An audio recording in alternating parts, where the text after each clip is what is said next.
Welcome to maths 360 children. நமக்கு இந்த 9th standard ஸ்டூடெண்ட்ஸ்க்கு இருந்தக்கூடிய ரெஃப்ரெஷர் மாடியூல் இருக்கு இல்லீங்களா, அதுல இருந்து எம்எஸ்ல இருந்து பேசிக் குவிஸ் क्वेश्चंस கேட்டிருக்காங்க. 27/10/2021 அன்னைக்கு நடந்த எம்எஸ் பேசிக் குவிஸோட மேக்ஸ் क्वेश्चंसும் அந்த क्वेश्चंसக்கான ஆன்சரை எப்படி ஈஸியா கண்டுபிடிக்கிறது அப்படிங்கிறதுக்கான வீடியோ தான் இது.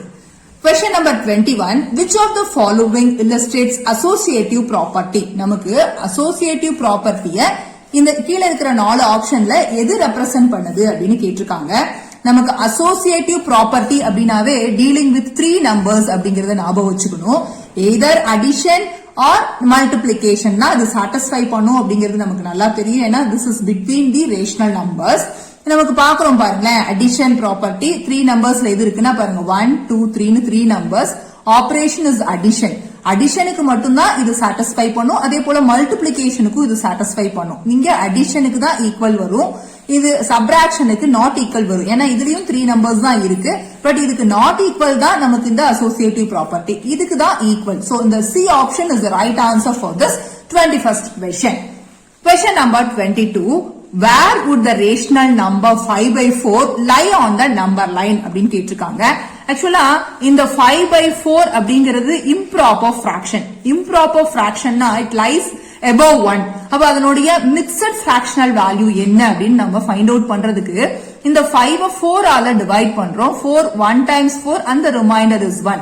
சோ இதை எப்படி எழுதலாம் mixed rational number அப்படின்னா இந்த quotient will be the whole number, the remainder will be the numerator and the divisor will be the denominator. So இது 1/4 னு வருது. இந்த 1/4 எதுக்கு எதை விட பெருசு அப்படின்னா 1 விட பெருசு, எதை விட சின்னது அப்படின்னா 2 விட சின்னது. அப்போ it lies between 1 and 2 of the number line. So பாருங்க இந்த B option between 1 and 2 அப்படிங்கிறது தான் நமக்கு right answer for this question. Question number 23. The square root of 2 into 2 into 5 into 5 அப்படின்னு இருக்காங்க. பாருங்க ஒரே மாதிரி இருக்கிற ரெண்டு நம்பர்ல இருந்து ஒரு நம்பரை காமனா வெளியெடுத்துட்டோம்னா that is the square root of the given number. பாருங்க இப்ப இந்த ரெண்டுக்கும் ஒரு நம்பர் நம்ம வெளியெடுத்துக்க போறோம். அதே போல 5 into 5ல ஒரு 5 நம்ம வெளியெடுத்துக்க போறோம். So 2 into 5 10 is the square root of the given data. So இந்த B optionல இருக்கிற 10 தான் நமக்கு right answer. 24th question. A polyhedron has 12 edges and 8 vertices. How many faces are there in this polyhedron அப்படின்னு கேட்டிருக்காங்க. அதாவது 12 edgesம் 8 verticesம் இருக்கிற polyhedronக்கு எத்தனை faces இருக்குன்னு கண்டுபிடிச்சு சொல்லுன்னு இருக்காங்க. polyhedron அப்படின உடனே நமக்கு எக்ஸாம்பிள்ஸ் எதுனா கியூப், கியூபாய்டு, கோன், ஸ்பியர் அந்த மாதிரியான ஷேப்ஸ் எல்லாம் நம்ம சொல்ல முடியும். ஆனா இங்க நம்ம என்ன பண்ணலாம்னா நமக்கு பேசிக்கா தெரிஞ்ச இந்த கியூபைவே எடுத்துக்கலாம். பாருங்க இந்த கியூபுக்கு எத்தனை எட்ஜஸ் எத்தனை வெர்டிசஸ் அப்படின்னு பார்த்தோம்னா இந்த மாதிரி இந்த லைன்ஸ் இருக்கு இல்லீங்களா, இதெல்லாம் தான் நம்ம we will call it as edges. So இதுல எண்ணி பார்த்தோம்னா கண்டிப்பா 12 எட்ஜஸ் இருக்கு. அப்புறம் பாருங்க இந்த கார்னர்ஸ் எல்லாம் தான் we will call it as vertices. அப்படி பார்க்கும்போது we have 8 vertices in this cube.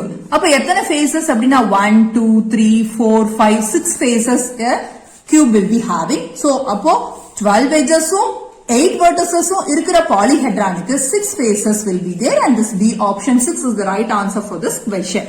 25th question.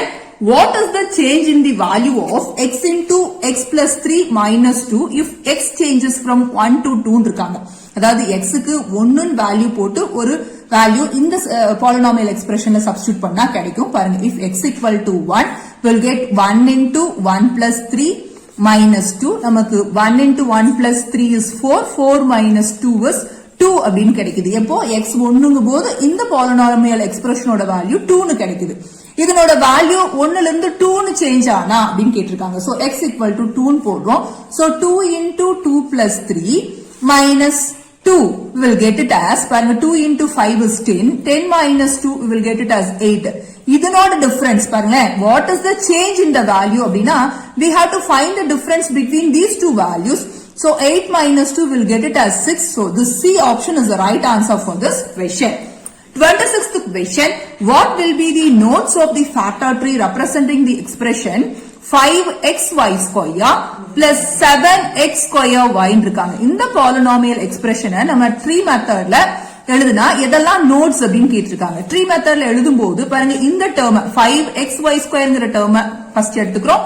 அப்புறம் 7x² வாங்கிறத இன்னொரு டேர்ம் அப்படி பிரிச்சு எழுதிக்கிறோம். இந்த ரெண்டு டேர்ம் நம்ம இங்க ஒரு டேர்ம் பிரிச்சு எழுதிக்கிறோம். இதுல இருக்கக்கூடிய எலிமெண்ட்ஸ், அதாவது 5 into x into y² இதை பிரிச்சுக்கலாம். அதே போல இது 7 into x² into y பிரிச்சு எழுதிட முடியும். சோ இதெல்லாம் தான் we will get it as notes for this polynomial expression. So இதெல்லாம் பாருங்க, இந்த மாதிரி ஆப்ஷன் எங்க இருக்குன்னு பாக்குறோம். பாருங்க, 5 இருக்கு, x இருக்கு, y² இருக்கு. அதே போல 7 இருக்கு, x² இருக்கு, y இருக்கு. எதுல அப்படின்னா இந்த C ஆப்ஷன்ல. So the C option is the right answer for this question. 27th question, 3a minus 5b the whole square is equal to கேட்டிருக்காங்க. பாருங்க, ஒரு பைனாமியல் எக்ஸ்பிரஷனோட ஸ்கொயர் கண்டுபிடிக்கிறது அப்படின்னா we can have this algebraic identity a minus b the whole square that is equal to a square minus 2ab plus b square.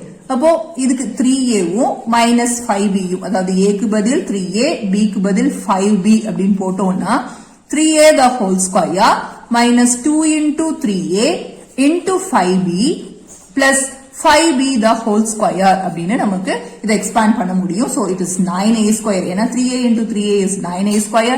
இது 30ab. அதுக்கப்புறம் plus 5b into 5b is 25b².